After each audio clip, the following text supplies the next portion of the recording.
ආසියානු කුසලාන cricket තරගාවලියේ super 4 වටේ අවසන් තරගයේ ශ්‍රී ලංකා කණ්ඩායම හා ඉන්දිය කණ්ඩායම අතර පැවැත්වුණා. කෙසේ වෙතත් ශ්‍රී ලංකා කණ්ඩායමට ජයගත හැකිව තිබූ තරගය අවසන් මොහොතේ ලකුණු සමවීම තුළින් තරගයේ සුපිරි පන්දු වාරයක් දක්වා ගොස් අවාසනාවන්ත ලෙස තරගය පරාජයට පත්වීමට ශ්‍රී ලංකා කණ්ඩායමට සිදු වුණා. ඉතින් මෙම තරගයේදී ලකුණු 202ක දැවැන්ති ඉලක්කයක් අඹා ගිය ශ්‍රී ලංකා කණ්ඩායම ඉන්දියාවට කලකට අමතක නොවන ඉනිමක් දියත් කරන්නට සමත් වුණේ ඉන්දිය පන්දු යවන්නන්ට අමතක නොවන ප්‍රහාරයක් දියත් කරමිනි. එහිදී 120 දිවියේ ප්‍රථම ශතකය ලබා ගන්නට මෙන්ම මෙවර ආසියානු කුසලානේ පිතිකරුවෙක් වාර්තා කළ පළමු ශතකය වාර්තා කරන්නට ශ්‍රී ලංකා ක්‍රීඩක පැතුම් නිස්සංකට හැකියාව ලැබුණා.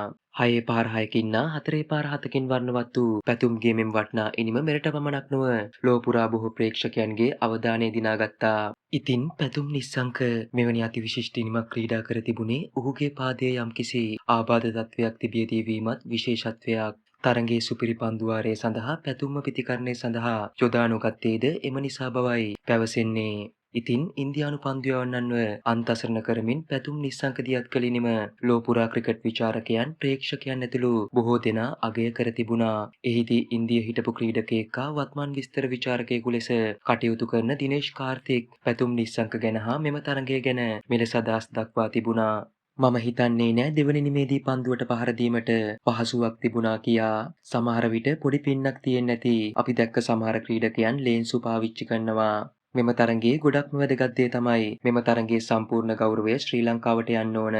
කුසල් පෙරේරා අපේ දඟ පන්දු යවන්නන්ට පහර පිට පහර එල්ල කරා. නමුත් පැතුම් නිස්සංක අද මුළු කතාවම Tamanගේ නමට ලියාගත්තා. එයා ගොඩක් කන්ෆිඩන්ස් පිට ෂෝට් බෝල් වලට සහ ෆුල් ටොස් බෝල වලට මුහුණ දුන්නා. ඒ වගේම දඟ පන්දු යවන්නන්ටත් එයා හොඳින් පහර එල්ල කරා. මට හිතාගන්න බැරි දේ තමයි ඔහු ඇයි සුපිරි පන්දු වාරයේදී පන්දුවට පහර දීමට නොආවේ කියන එක. ඔහුට මහන්සිද එහෙමත් නැත්නම් පවර් එකේ ගැටලුවක්ද කියන්න මම දන්නේ නැහැ.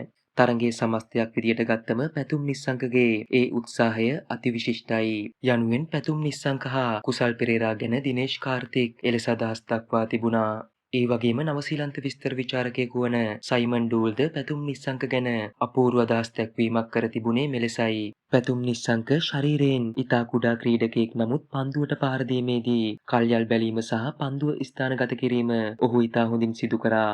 ඔහුගේ පිත්තෙන් එල්ල කරන ලද ඇතැම් පහරවල් වල ශබ්දයේ දෝංකාරයෙන් මේ අපූර්ව ක්‍රීඩාංගණය ගිගුම් දුන්නා. යනුවෙන් සයිමන් ඩූල් පැතුම් ගැන අදහස් දක්වා තිබුණා. එමෙන්ම ඉන්දිය ප්‍රවීණ විස්තර විචාරක හර්ෂා බෝග්ලේ මහතා පැතුම් නිස්සංක ගැන මෙලෙස අදහස් දක්වා තිබුණා.